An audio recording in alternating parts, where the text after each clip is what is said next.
Welcome to Biohacking with Brittany, a podcast focused on holistic health, nutrition, biohacking, and more. I'm your host, Brittany Ford, registered holistic nutritionist and self-proclaimed biohacker. During the last 10 years, I've focused on healing my gut and hormonal issues through lifestyle changes, nutrition, and of course, biohacks. And now I teach others to do the same. I'm so excited you're joining me today, so let's dive right in.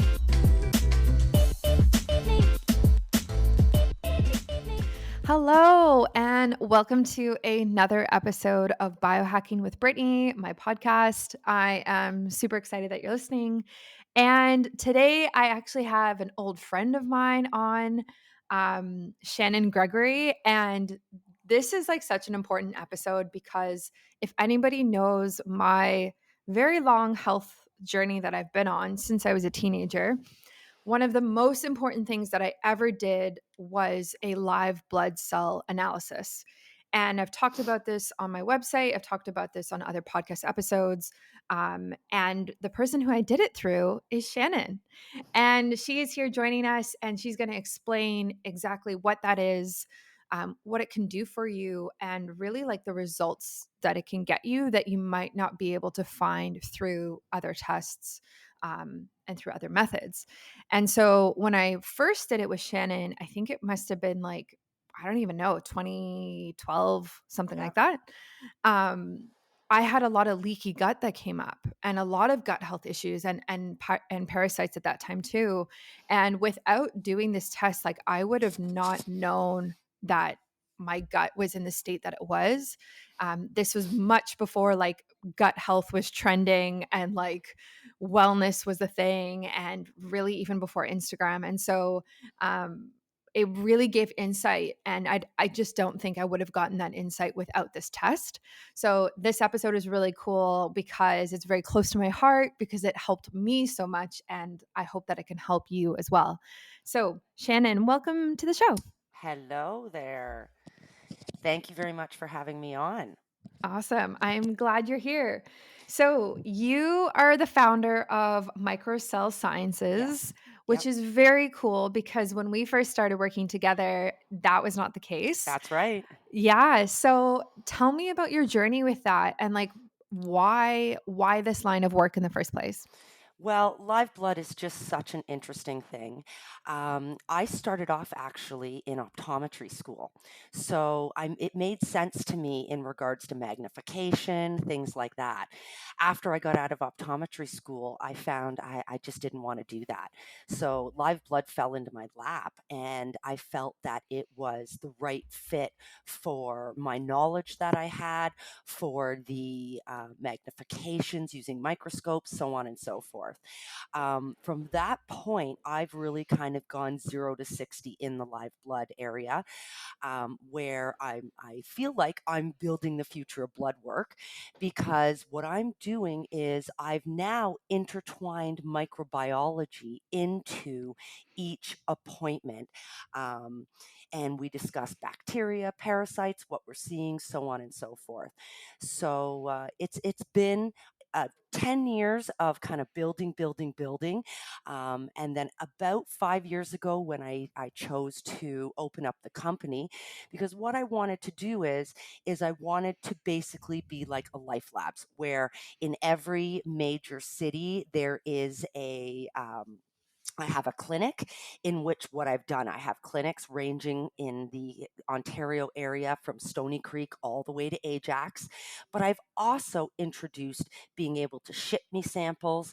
I've had a drop in service. I've done a lot of things to line up with your regular blood work that you would do, even though I'm looking at a different puzzle piece here.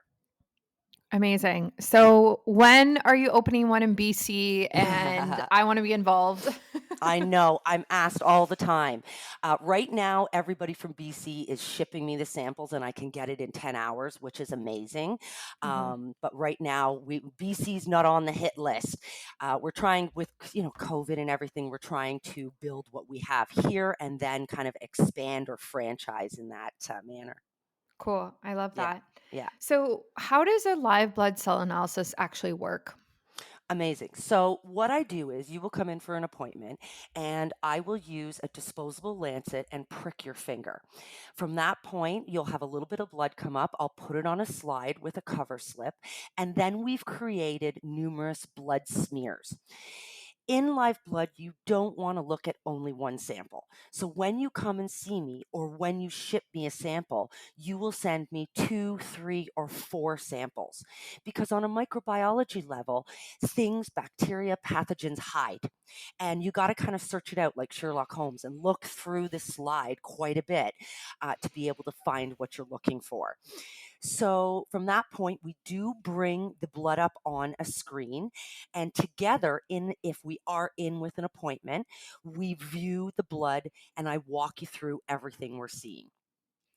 If you ship the sample, I send you pictures, I send you a report, and then we discuss on the phone all of my findings. So that's Mhm. how an appointment begins and is done. But it is incredibly fascinating because I do, as you know, Brittany, I do have a lot of passion for this. Mhm. And I tend to, when we see things that are the root issue, for instance, somebody comes in with skin issues or somebody comes in that is bloating all the time or, vomiting every morning.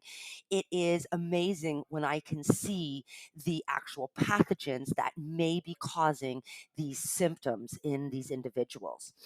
I find me personally, I'm getting a lot more chronic issues where my Mm. staff are getting a bit more of the more mainstream issues.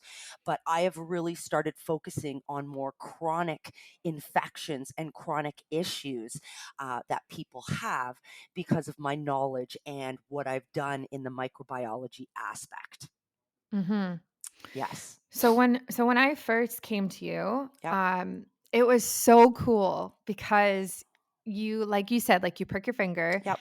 and then you see the blood on the computer screen, and I think the red blood cells are still alive for I think it's Ab- 25 minutes, right? yep. Yep. Well, actually, Yeah. longer, 2 hours or so. Oh, okay, okay. Amazing. And so you actually see the red blood Yep. cells, you see the white blood cells, and you could actually see what's going on. And it was really cool to see leaky gut at the time, Yep. like not the best thing, but cool to Yep. see it because you can actually see the strips of protein I know. that fallen through your gut lining Yep. into your bloodstream that your body is not digesting and absorbing. Yep. And it's crazy. It's just mind-blowing that you're like, "Cool, I'm Yep. not actually absorbing my food. This is leading to so many health issues that I'm having." Absolutely. And if I may touch upon that, Mhm. a lot of people that are listening are saying, "What? How do you get protein in the blood?" Well, we have this big, big balloon in our gut, and it's called our gut lumens. And what happens is that lumens becomes leaky, it becomes perforated. And that's because, on an environmental standpoint, we are exposed to so many viruses, bacteria, parasites, environmental factors that make that gut leaky, that make that gut lumen have perforations. And that's how we're seeing food in the blood sample is because it's coming out of that perforations. Mhm. Yeah, and so when I recently tested with you a couple months ago, I was so curious to see if leaky gut was gonna come up again for me. Yep. Yep. Um, Although my symptoms right now are presenting differently than Okay. when I was, 16, 17 when I Yep. first saw you. And it didn't. And which is so interesting, Yep. because I feel like I learned so much through my first experience with you of how to heal the gut lining through, like, aloe vera juice or L-glutamine or, like, these different things that actually can repair it. Yeah, I absolutely. constantly go through phases of, like, adding that to my water or buying aloe vera juice, Good. like, through the years since then. And so I was actually super proud that leaky gut didn't come up again. Yeah, you look Um good. You looked Mhm. really good when I looked at you on the leaky gut standpoint. Mhm. But, we found out that I'm dealing with parasites, Yep. and that was very interesting. Um, so I've been dealing with, like, some skin issues in terms of, like, bumpiness and texture, Yep. and was kind of at a point, and it just happened so that you wanted to send me a test. I was kind of at a point where I was like, I don't know what's causing this. Like, I'm pretty healthy and trying to take care of myself, and I couldn't really figure it out. And so to find out you have parasites, and mine were like pretty significant, Mhm. um, was very, it's kind of disheartening, but it's also kind of nice because then you're like, oh, this could be the reason. Let me heal 100%. this to get results. 100%. Hmm. And these parasites are one that are environmental. These are nothing that you've done wrong to get these parasites. They're Hmm. a form of amoeba. They're in our water. They're in our food. They're everywhere in our environment. And you, in itself, are a very outdoors person. And this Hmm. is where we're picking it up by being more outdoors and so on and so forth. But I find when I look at food or lettuce or tomatoes, skins, or things like that, there's an incredible amount of little microscopic parasites that are on our food, and we just must clean our food so much better than we have. But it's a huge component of how it's coming in. Eating sushi, eating takeout all the time can also bring in Mm. a numerous amount of takeout because their cleaning practices may not be in place. Yeah. So it's just we're exposed to this so extremely, and most likely there is 90% of people out there are showing parasites. It's an infection in the body and it can create symptoms. And in your case, the parasites are your body's trying to get it out. So what it'll do is it'll detox it through the skin. The skin Mm. is the biggest organ. And this is where we start getting, itchiness. Sometimes we get hives or rashes and things like that. That a lot of Western medicine will go towards more food allergies. Well, yes, I look at that aspect, but I also look at what's happening in the microbiology of that bloodstream that can be creating an infection in the body. And we see this quite frequently. We can see male worms, female worms, we can see all sorts of different things on a microscopic level. And when we start addressing these things, you may actually see some parasites come out in the stool, which, always is kind of a shocker when that happens, but it means that you're getting rid of what you Hmm. need to get rid of. Hmm. Yeah. I mean, it's kind of gross if you think about it, just like these little I know. parasites in the blood. And then when you see it, on photos or video with you, you're like, "Oh, this is inside me right now. Like, I let's know. just get this out." Yep. So it's really interesting. And so I went on a parasite cleanse, which was herbal based, which is Yep. my like preference. Yep. And I've done something similar before, and it was so interesting. I feel like when I started the cleanse, my skin got better and it was great for like 10 days. And then it flared up for 2 weeks. And then it got better. And now it's like in the middle. So I kind of went through That's this like interesting. cycle. Yeah. That's interesting. So that tells us we may need to support the lymphatic system a little bit more, okay? Mm, Because you're not clearing everything you need to clear. Why it's coming in kind of phases. But it could also be that we've drawn out some other parasites from the muscles, from, different areas of the system, which could be kind of the system that we're at. We're kind of in a pattern, a holding pattern. So we may have die off, things like that. So it'll be really interesting when we retest you to kind of see where you're at and perhaps what we've drawn out and what we've cleaned up. Because the mhm. follow ups are just as exciting as the initial appointments. When you've done the work and you can see the change in the blood, it's to me, it's the most exciting things. The follow ups are really, really cool. Absolutely. Yeah, and that's why I just ordered another test, Yeah. because there's no point in doing this work without confirming that you've Yeah. actually cleaned up something, right? Yep. I agree. Like, you have to retest and make sure things are better, and it's like that with most tests, like, it really is worth doing the follow-up. Yep. So other than skin issues, how Yep. else can environmental parasites present themselves in people? Wow, I see a lot of different symptoms coming from parasites. It's quite an incredible thing, and it's something that Western medicine isn't looking for. They don't believe that these parasites can exist in the body. But like I said, these are just amoebas. Okay. However, in a lot of circumstances, it can create bloating, digestion. Mm. Pains in the stomach is a big one I have come in. Get a lot of hives coming in, a lot of rashes. Those are kind of the key component ones that the infection kind of explodes in the body and creates those symptoms. But mostly it's digestion issues that I see the most. Cool. I just Mhm. do you ever test, like, kids and babies just All the time. randomly? Yeah, All the okay. time. I actually just about a month ago, I had a 2-week-old that I looked at that had colic. And Mm, fascinating enough that we are talking about parasites, this particular baby was fully loaded with parasites, which in the intern means mom was fully loaded with right, parasites. right. We got that baby not screaming and having colitis type symptoms within 3 days. And that was just addressing the gut health of the bloating in the child, things like that. So it's again pretty interesting when you start looking at kids. Kids are a little petri dish, unfortunately. Mm, And kids these days carry so much more toxin overload because of their exposure. They're not just exposed to parasites now, they're exposed to numerous variations of bacterias that, again, are environmental, such as coccus and streptococcus. And you may have had this, or people that are listening may have had strep throat or cockle infections in the past.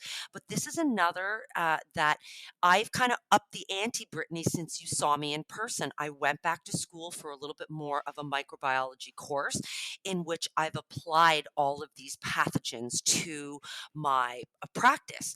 So now I'm looking at not only the parasite factor, I'm looking at how much coccus and strep, which is a specific type of bacteria, am I seeing in the system?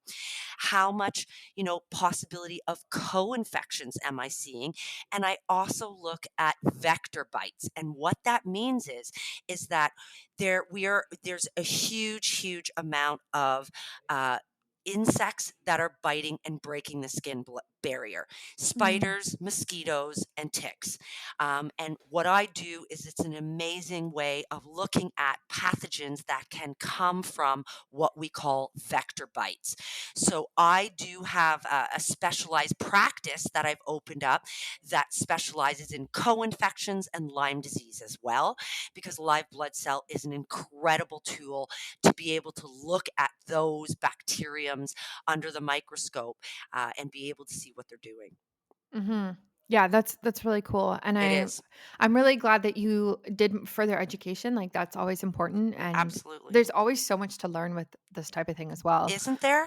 Yeah. Yeah, so, I mean, aside from parasites and potentially leaky gut, like, what are the common, findings that you see in patients? Yes. So liver toxins is probably the number one. Okay. Our Mm, liver is the workhorse of the body, and it has to do a lot of work. And we are exposed to toxins all the time. So this is where, I know on some of your podcasts and things like that, you've talked about doing liver detoxes. And that's really important to, detox that liver. You can do it through food, but generally doing it through, using a dandelion tincture or something that can really help get the junk out of that sponge. That's probably one of the number one things I'm looking for is how is that liver functioning because it has such a massive job. The other thing is adrenals. Adrenals is another big thing that we do see. An adrenal is a gland that sits above your kidney and it's only about the size of your thumbnail. And that gland has a lot it has to do. It has to help with the stress component, it has to help with hormones, has to help with women's periods, things like that. And a lot of the time, and especially in these times of COVID and the craziness, it's working extra hard. And this makes us tired and this makes us drag. And it works the thyroid and the lymphatic system. So it makes everything work harder. I do additional chemistry tests in house to check that adrenal gland to see what it's doing and how stressed the body is. Another huge thing that I do see, which is an additional new microbiology I've added in, is Epstein-Barr virus. mm, And this is a virus that, again, we are exposed enormous amount to in our environment. Probably 80% of the people out there have EBV, or Epstein-Barr virus. This is fascinating, and this is where we are looking to see what the immune system is doing and the amount of viral fluid we're seeing in certain immune responses to see how much EBV, or Epstein-Barr virus, can be attacking that individual. It does activate. So that's something else that I look at is this EBV activated, creating body pain, fatigue, Mm. things like that in the body. Now, what is EBV? EBV is what mono is when we were kids. But the issue is back in the 80s, there was only four kinds of mono. Okay. It is completely evolved, and we're at 28 different kinds of strains of EBV, or monoviral strains. So it could mean, I look at people and I see active EBV or EBV in their body, and they don't remember having mono. You don't necessarily need to remember having it, because you could have a week that you're really tired or present other flu symptoms, and you've had one of the other 28 types of strains that may not shoot you down to a point where you're laying in bed. So my key components is liver, adrenals, and am I seeing any virus type of components and bacterial Mm. type of components that can be creating a lot of these symptoms. I want to pause this episode briefly to talk to you about EMFIs. So, if you've been following me for a while now, you know that this is something that I have really been pouring myself into to develop for you. EMFIs are healthier underwear for women made by women. They protect against EMF, radiation, and bacteria. And they do that through the type of fabric that I'm using.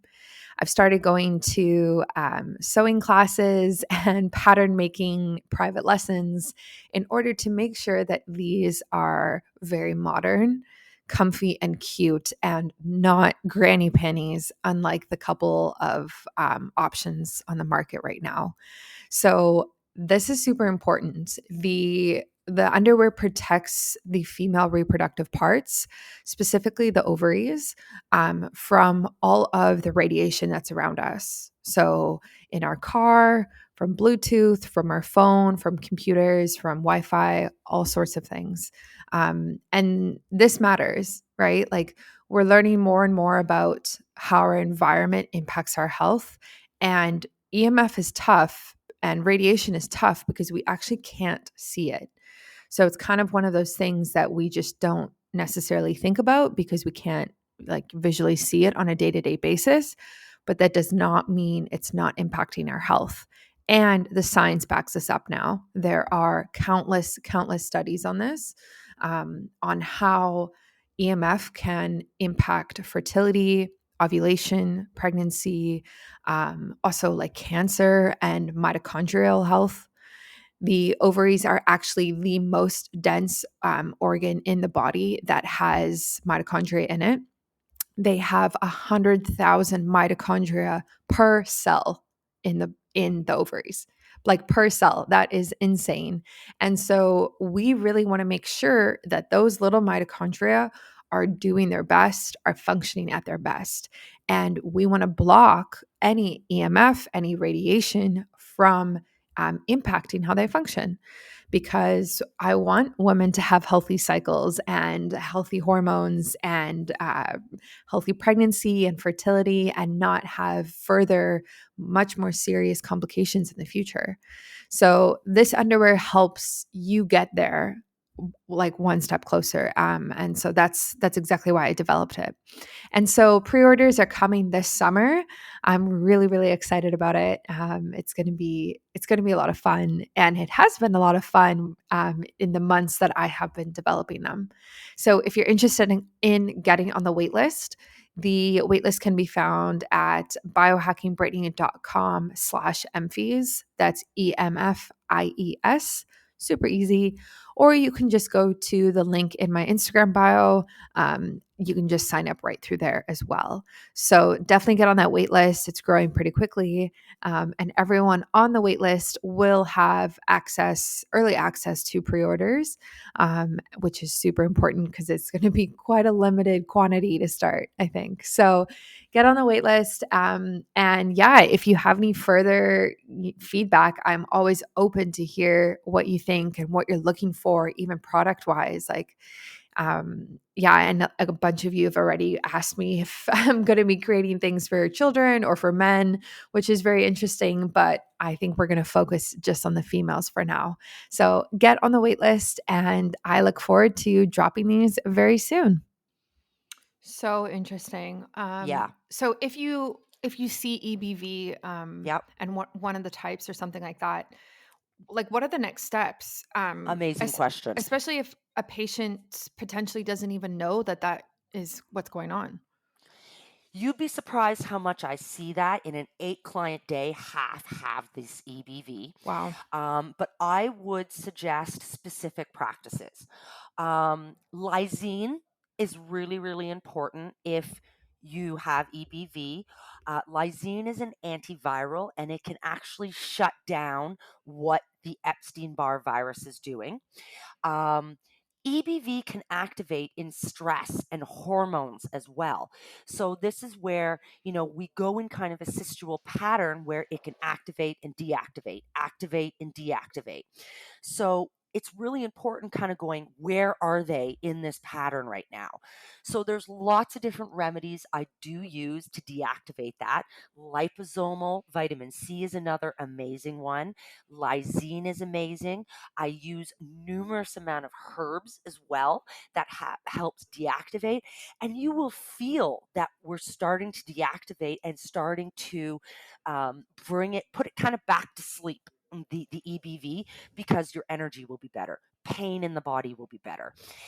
If I have a client that I'm seeing, numerous amounts of co-infections and numerous amounts of viral activity, I can also send to a lab in Germany to get more diagnostics. Because sometimes I need antibiotics. Sometimes my clients need antibiotics. And it is what it is. Sometimes we have to go to that deeper point. And this is where being able to run some of these diagnostic tests will enable your family doctor to give you particular antibiotics to help with the EBV or to help with parasites or whichever it may be. So I really want to work hand in hand with Western medicine because I need what they have to offer in some circumstances, especially with my Lyme clients, especially with my chronic infection Mm. clients, where they're just not looking for these components in the blood. And I'm able to send out to this diagnostic and be able to prove what I'm looking at in general, too. If I'm saying I'm seeing, all these different components, I'm able to get that through diagnostics, which is amazing. Mhm. So that's so interesting. Yeah. Um, so in general, when someone comes to you and maybe they have EBV, maybe they have Lyme or Yep. parasites or whatever it is, um, is your first, like, when you create a protocol for them, is diet number one? Is like a herbal supplement number one? Like what does the protocol actually look like? That's a good question. Well, the number one thing is, what do I feel am I seeing the most of? Mm, What happens a lot in Western medicine is they're not looking for the things I'm looking at. I'm looking at different pieces. Why we're doing this podcast is that I look at different things than Western medicine looks at. So, what I would often do with things, I would put them on a herbal or homeopathic regime, depending on what I feel the root cause of the issue is. It could be so many things. And it also depends on what the individual's finding their number one symptom is. If joint pain is their number one symptom, and I'm seeing a pathogen called Babesia that relates to mosquito bites or tick bites, then I need to be dealing with that Babesia as a number one component and mm, work on the lymphatic system and work on addressing this particular pathogen. So it really is very, very case specific to each individual, depending on what I'm seeing in the blood, on the numerous different infections that can be burdening the system. I always, always will support liver, and I always will support the lymphatic system. If our clearing organs aren't working, I'm going to make you feel sicker. So it's really important to support that liver, to support that lymphatic system, to make sure you're getting this out through mucus, through bowel movements, through urinary tract. And this is how we release these things.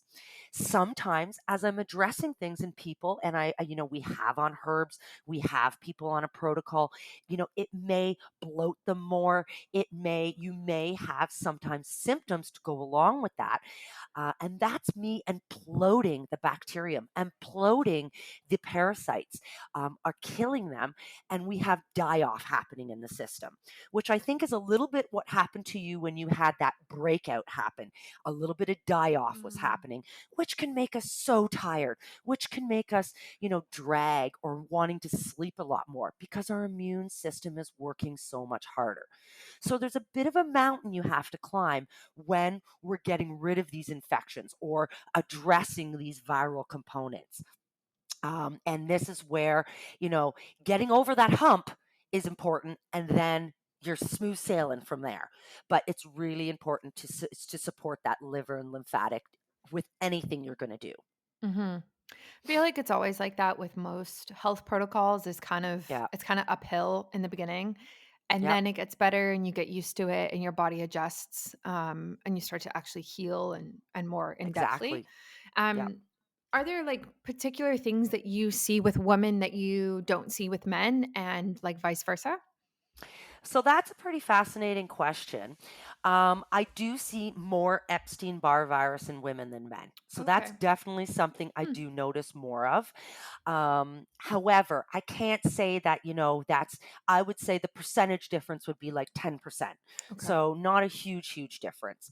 Obviously, hormones, I see a lot more in women if they're having estrogen fluctuations, progesterone fluctuations. I see a lot of that where men don't swing in the hormonal aspect as much as women swing. I do often see more adrenal fatigue in women, and that's because of the hormonal component Right. as well and how it's working. But those are kind of the key three things. Mhm. As for the pathogens and the bacteria, it's about the same. Every individual, I never know what I'm going to get when I sit down with them or when I'm sitting down to look at a sample. I have no idea what I'm about to see. I can look at the symptoms and see, they're having joint pain or stomach upset and maybe think what I'm going to see, but it usually surprises me. It Mm. usually, and that's what makes my job interesting from patient to patient is, I'm looking at something completely different on a microbiology level. Right. And so for men, is there anything that's more common with them? Not necessarily, but Mm. often, if they're getting a little bit older, I may be seeing prostate issues. Okay. But there's nothing kind of pressing to say, "Ooh, I see this more in men." Than females. Usually because it's one big organism and the blood is the blood. This is where it's pretty even Steven between women to men. Mhm. I do often look at animals as well. I look at dogs and Oh, cats interesting. because it is because of the Lyme disease factor.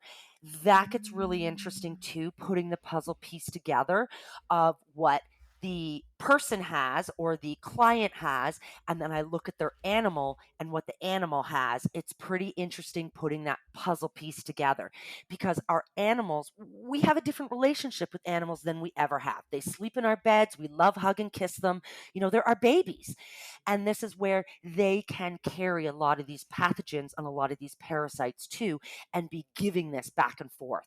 So sometimes we have to address our animals or cleaning up the whole family to get everybody to the same standpoint.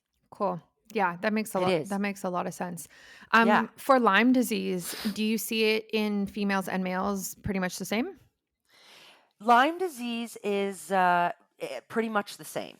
Mm. I'm looking for numerous different infections. So when I'm looking for Lyme disease or components to Lyme, because you can have Lyme on its own and you can have co infections on its own.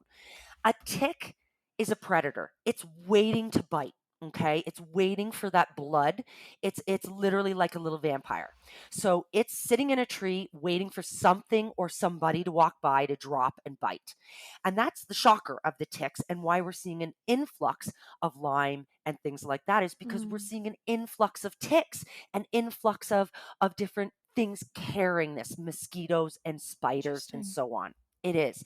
So you can have Lyme on its own. You can have Lyme with 10 different co-infections, 10 different viruses, because these ticks could bite numerous deer. These ticks could bite numerous bunnies. The bunnies could be carrying different viruses. And this is the issues between crossing that blood barrier of animal to human is they carry different things. This is why we're seeing so much more information coming out in regards to tick bites, Lyme disease. So there's numerous things. There's Lyme I'm looking for, which is also called Borrelia. There's different kinds of Borrelia. So when I'm looking at somebody, I can go, okay, this is a European strain of Lyme. This is a Canadian strain of Lyme. That's pretty fascinating in the big picture to be able to mainstream to a point of where did they get this? I had a girl recently that, I had exploded this and I said, I really think we're looking at Lyme here and I'm seeing a more European version. Well, she lived in Spain for 4 years. Hmm. So we were able to almost timestamp Wow. when she got the Lyme disease. She was also showing, and numerous people also often show other co-infections called babesia. I often find people will come in with fibromyalgia or arthritis. And in the big picture, it is a diagnostic standpoint that I don't believe fully exists. Okay. Mhm. I see certain pathogens, such as we call it babesia, such as Ehrlichia, which can create these um, infection type feeling in the body or fibromyalgia or inflammation in the body because these are living in our red blood cells. They're hiding. They're so tiny that they're able to bus ticket around the body. And this is where it creates symptoms. Babesia is not and cannot be found in Western medicine very easily. Either can Lyme disease. Our Canadian public health test for Lyme disease is not great. They're only looking for the American or the Canadian Lyme in our public health Lyme disease, which numerous, over half the people coming in are carrying the European version of Lyme because they've traveled. They've gone to the Caribbean, they've gone to UK, and these ticks, spiders, even sand fleas, bed bugs, they all can carry these vectors because they're Mhm. crossing the blood barrier. So we are seeing complete influx of more of these type of vector type pathogens that are creating an insane amount of symptoms in people. And I believe this is our new epidemic. Mm. I believe I'm already on top of an epidemic that hasn't even started yet. And I think we're going to see, and it's terrifying to think of this, but in the next 10 years, I think we're going to hear a lot more about Lyme disease. I think we're going to hear a lot more about co infections that relate to how bugs are changing our microbe in our body. Mhm. Yeah, I've been hearing more and more about Lyme disease in the last couple years for sure. Absolutely. I think it's interesting that there's like skepticism around it and if it's actually a disease or not, right? Yep. Like and that just blows my mind that there's people out there who say like Lyme disease doesn't exist. Yep. Um when there's so many people talking about it Yeah. and yeah, I think it's gaining more and more popularity and I just think of I don't know if you know this, but Justin Bieber has Lyme disease and Completely. which is Yep. hilarious, but it's so good that he actually talks about it I agree. because we actually are increasing awareness around it. And people are like, oh, wait a minute, my symptoms kind of line up with you. Maybe this is something that I have. Yep. And if you do have Lyme disease and you see this in somebody's blood, regardless of where it's come from, Yep. is it like, can you reverse it through protocols or like, what does that look like? That's a great question. You can put it into remission. Mm. But unfortunately, the bacterium is so stealth and divides and multiplies so incredibly that you can only get people into remission. Wow. Once, yeah, it is. There's a lot of talk about vaccinations in Yes. with Yeah. Lyme, and it wasn't approved on numerous circumstances. So it's still kind of sitting in regards to the vaccination part, but it's only a vaccination for Lyme. It's not vaccinating for the co-infections that these vectors do carry. Mhm. Mhm. Okay, it's because they can carry, like I said, 10 different co-infections that could be creating it. So people can have Lyme and 10 different co-infections, or they can just have the co-infections. My job is to figure out, what is it? What do you have? Is it Lyme or co-infections, or is it just chronic infections in general? Mhm.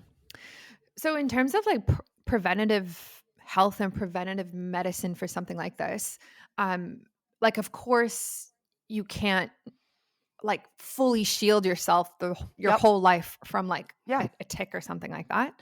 But if you have a very strong immune system, like can you, even if you get bit by a tick, like can you fight it off so it doesn't turn into Lyme disease? Like I just don't fully know the mechanisms here. So Yep.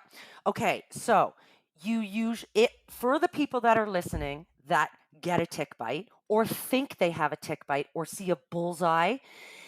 You need to have antibiotics. You need to go and run at least 2 weeks of a particular antibiotic, most likely doxycycline, and you would go to your family doctor and do whatever you can to get the antibiotics.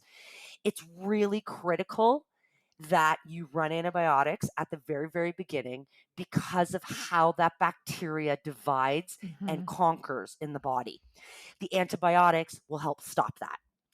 But if you've had a tick bite and you've been walking around with it and so on and so forth, there's lots of ways to bring you back to normal, but you can get flare-ups here and there.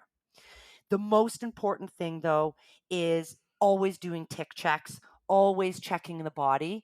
But if you show any kind of bullseye of any kind, which would be a dot in the center and then a circle all the way around, that's our telltale sign that possibly Lyme disease has entered the body. Okay. A tick can bite and literally be on you for 2 minutes, and you can get the pathogen called Babesia. Mhm. But for Lyme disease, the tick has to be on there longer. It has to be a longer that it embeds in the skin for that Borrelia bacterium to enter the bloodstream, Wow. right? Yeah. That's good to know though. That's good to know Yep. to look for that bullseye that you're talking about. Like I Yep. didn't even know that. Um, yeah. Very important. And, Mhm. for the people that are listening, this is something that even for the people in BC, it's incredible shipping me samples to have me look Mhm. to screen for Lyme. Mhm. And then I can guide you in the right direction. We may need antibiotics. We may need to do a herbal supplement. It depends. In BC, you guys are blessed because you have naturopathic doctors that can prescribe antibiotics. Here in Mhm. Ontario, we don't have that. We only have MDs that will prescribe antibiotics. Now, on a herbal standpoint, there's lots of herbs that can really, really help with Lyme. And there's lots of foods. Diet is major. You want to, if you have even, the parasites and bacteria, Lyme, co-infections, all of this in the body, you want to take the toxin overload off of your body. So you need to support liver through eating asparagus, eating beets, things like that that helps detoxify that liver. Again, parsnips is an amazing food to help drain the lymphatic system, to help with the adrenals, the endocrine system. So there's lots of food suggestions I will give people to say, okay, eat this way because this is going to help support the body while I get you over the hump. I use berberine a lot. Mm. Berberine is like my number one go to. It is a natural antibiotic and it implodes a lot of the bacteriums that I do see on a day to day basis. But you have to be careful because you don't want to overdose that and implode too much bacteria. And next thing you know, you've got the client having more symptoms because you've expedited things in the body. Right. Right. Yeah, no, that makes a lot of sense. Yeah. Have there been any new trends that you've seen in the last year and a bit with COVID? Like any like more adrenal Yes. fatigue from stress or yeah. So I can't personally look at the blood and go, "Ooh, this person has COVID." Mhm. But we're starting, as all my technicians and myself, to figure out what the vaccinations look like. We're starting to figure out what the bacterias look like that is in individuals' bodies that have had a bad case of COVID.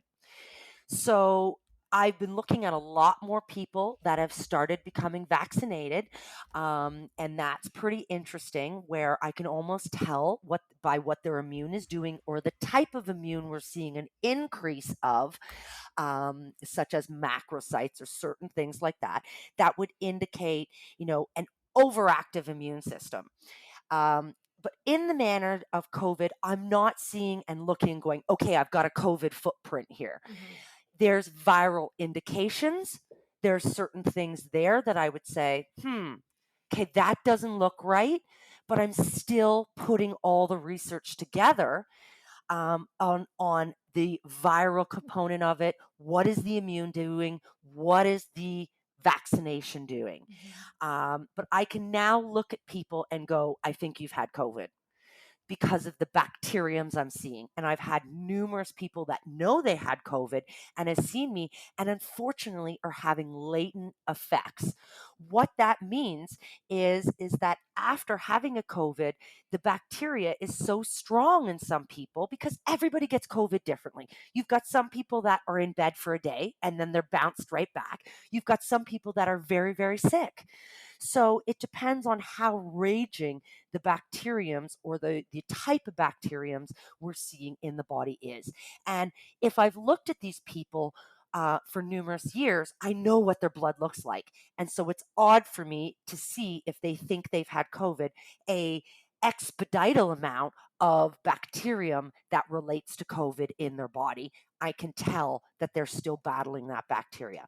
So my job is to clear that out of the system and kind of bring the blood back to as sterile as possible. Yeah. Yeah. No, that makes a lot of sense. It's very interesting. Just yeah, it'll be interesting, I guess, in the next couple years to kind of touch base back on this and like Yeah, see what you found, if there are exactly. commonalities, because I'm sure there will be. I'm sure there Yep, will be. Um, I agree. but you also see other things too, like low B12, Yep, anemia. I think is one as well. exactly. And is that common? Like those things as well? Absolutely. B12, a low B12 is pretty common. We use up our B12 so much in stress, and our cells. Some of us don't methylate our B12 as well, which means they don't absorb the B12 Mm, they're putting in the body. Some people aren't taking their B12 properly. They're swallowing it, and B12 should be put under the tongue and dissolved that way so it can go straight into the bloodstream. So that is a huge thing I see where I'll say to people, you're low on B12, and they'll say, I'm taking B12. And it's that they're taking and swallowing it versus having it dissolve under the tongue. Iron is another huge thing we see. Parasites can eat your B12 and iron, so they could be depleting us in that. So that's definitely something as well. mm. And of course, it's so interesting when you start looking at what the immune system is doing in conjunction with some of these deficiencies as well. Yeah, yeah, it's pretty comprehensive, Yeah, which is cool because yeah, so I'm getting my partner Ryan to get tested as well, and he actually just did the parasite cleanse with me too, but he, we did his blood a couple, I think in 2018, just like a yep, traditional blood test, and he showed that he had low iron, and which is very rare for men to actually have low iron. very. Hmm. And now we're getting him tested again, also through our doctor, because again, he's presenting with symptoms of like anemia. And so Okay. I'm so interested to see what your blood test is going to say, because Yep. again, like it's not common in men. So I don't know where this is coming from. Yep. It can come from the parasites utilizing the iron and the Yeah. B12 in the body. Yeah. So that it will be interesting when we look at him coming up. Yeah. Yeah. So interesting. Do Yeah. you ever take samples from the States? We have a lot of listeners in the US. So right now with COVID, it's on hold. I can't get the blood across the border. Okay. But once the borders reopen and we're out of COVID, yes, absolutely, we can go back and forth. We purulator so that I get it within 10 to 20 hours, and then I'm looking at a really good sample. So it's coming. It's just we need to kind of get out of this viral standpoint we're at right now. Yeah. Yeah. That makes a lot of sense. Okay. Well, this was awesome. I learned so much as I knew I would. Good. Where can people find you and how can they connect with you? Amazing. So I have two websites. I have shannongregory.ca and I also have microcellsciences.ca. If you go on Microcell Sciences and you want to ship me a sample, there's an area that you can go to and you can purchase the ship. The shipping a sample, I try to keep this very affordable. It's $135. And then depending on the province you're in, it depends on how much that is. It ranges from about $20 to $35 for the shipping to get it back to me. So very affordable to get a good snapshot. From that point, you'll get a telephone call from me after, and we will go through all of the results because you need to be explained Mhm. and interpret all of what I'm seeing and how to address that. So that's all in that price. So, but it's through my Microcell Sciences website. Cool. Yeah. And I will Hmm. link all of that in the show notes and on my website Amazing. so people can find you. And yeah, Amazing. thank you so much for coming on. This was Thank really you. cool. Excellent. Thank you so much. Thank you so much for tuning in today. As always, feel free to screenshot this episode and tag me if you'd like me to respond. I really hope you enjoyed it and learned something new. If you have a question about your health, my DMs are always open and I'm currently taking new clients. Thanks and see you next time.